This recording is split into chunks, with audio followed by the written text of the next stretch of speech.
kabarnya anak-anak? Ibu harap kalian selalu sehat dan tetap semangat serta siap untuk mengikuti seluruh kegiatan pembelajaran. Baik, untuk mengawali pembelajaran kali ini, marilah kita bersama-sama membaca basmalah. Bismillahirrahmanirrahim.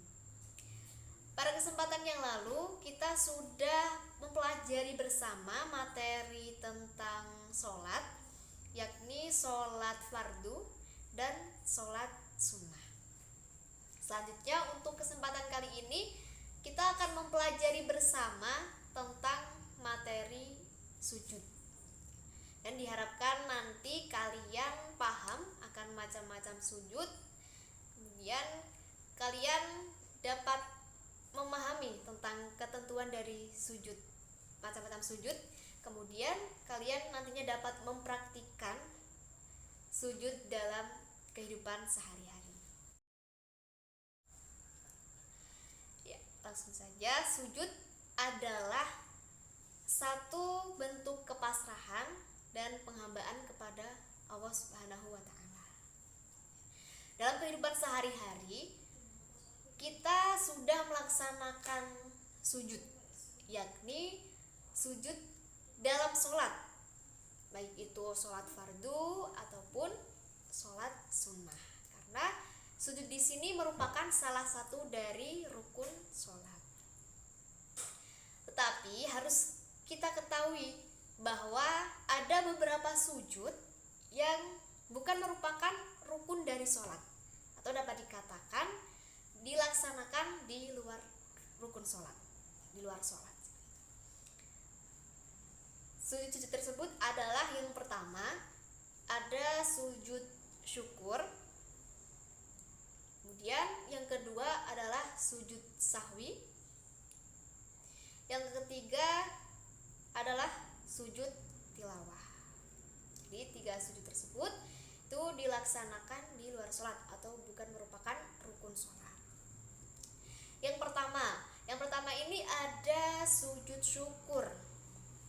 Ya, syukur sendiri merupakan adalah berterima kasih kepada Allah ketika seseorang mendapatkan kebahagiaan ataupun kenikmatan dan terhindar dari mara bahaya.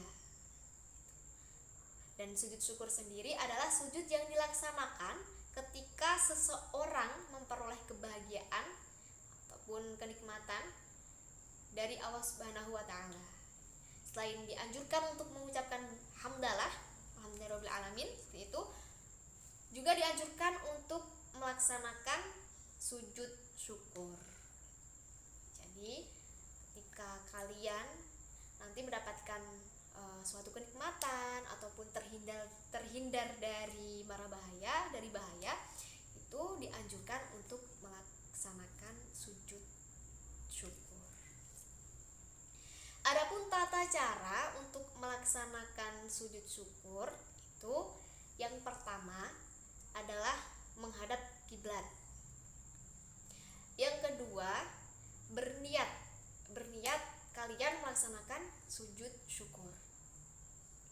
Yang ketiga, melaksanakan atau melakukan sujud sebagaimana sujud dalam sholat. Sujud kemudian membaca doa Bismillahirrahmanirrahim, Subhanallahi walhamdulillah wala ilaha illallah wallahu akbar wala haula wala quwwata illa billahil aliyyil azim. Setelah kalian melakukan sujud seperti dalam sholat, kemudian membaca doa tersebut, kemudian bangun dari sujud dan duduk sejenak, kemudian diakhiri dengan salam. Itu tadi tata cara melaksanakan sujud syukur. Kemudian sujud yang kedua itu adalah sujud sahwi. Sujud sahwi ini adalah sujud yang dilaksanakan ketika seseorang lupa atau ragu-ragu dalam sholatnya. Ini ada ada beberapa penyebab, ada beberapa sebab seseorang melaksanakan sujud sahwi. Di antaranya adalah satu, lupa dengan meninggalkan atau tidak melaksanakan salah satu dari rukun sholat.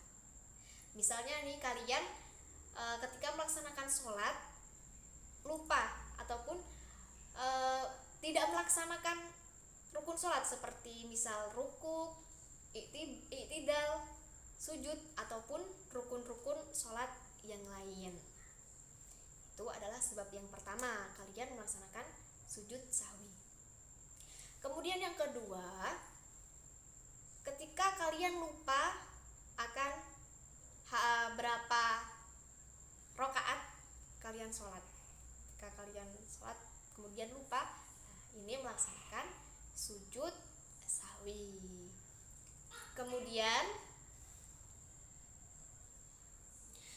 Kemudian yang ketiga, ketika kalian lupa membaca doa kunut. Bagi kalian yang membiasakan untuk membaca doa kunut dalam sholat subuh, itu adalah penyebab yang ketiga. Sebab yang keempat itu adalah ketika kalian lupa tidak melaksanakan tasyahud awal. Ini kalian melaksanakan sujud sahwi. Kemudian penyebab yang terakhir adalah kelebihan ataupun kekurangan jumlah rakaat dalam sholat.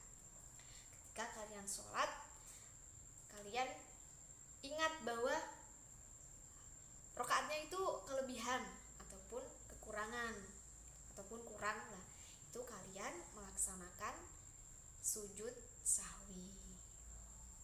Itu tadi adalah penyebab dari seseorang melaksanakan sujud sahwi. Selanjutnya adalah tata cara melaksanakan sujud sahwi. Sujud sahwi ini dilaksanakan setelah tahiyat akhir. Setelah tahiyat akhir selesai, kemudian melaksanakan sujud. Kemudian membaca doa Bismillahirrahmanirrahim, Subhanaman la yanamu wa la yasbun. Kemudian bangun dari sujud, duduk sejenak. Setelah itu sujud lagi dan membaca doa seperti tadi, itu doa dari melaksanakan sujud sahwi.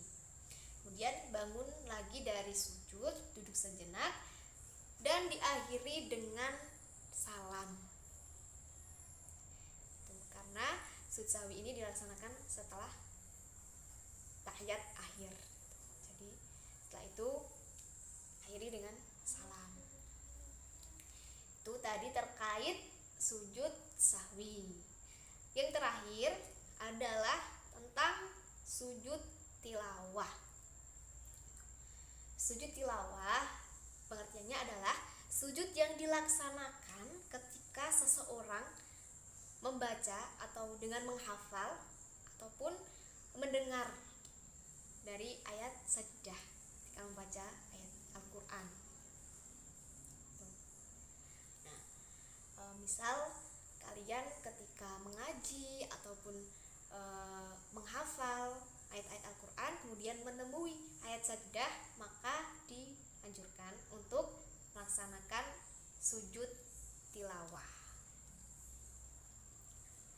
Kemudian tata cara dari pelaksanaan sujud tilawah ini dibagi menjadi dua.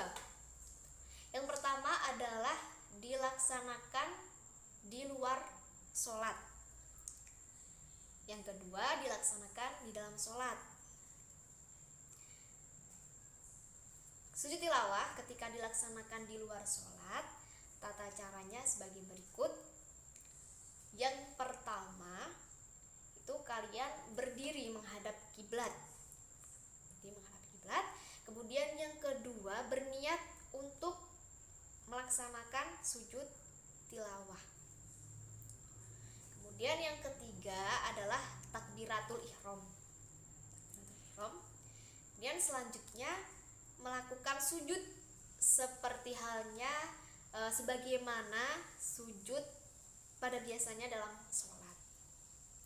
Kemudian membaca doa sujud tilawah ini bismillahirrahmanirrahim. Sajada wajhiya lilladzi khalaqahu wa sawwarahu wa syaqqa sam'ahu wa basaruhu bihaulihi wa quwwatihi.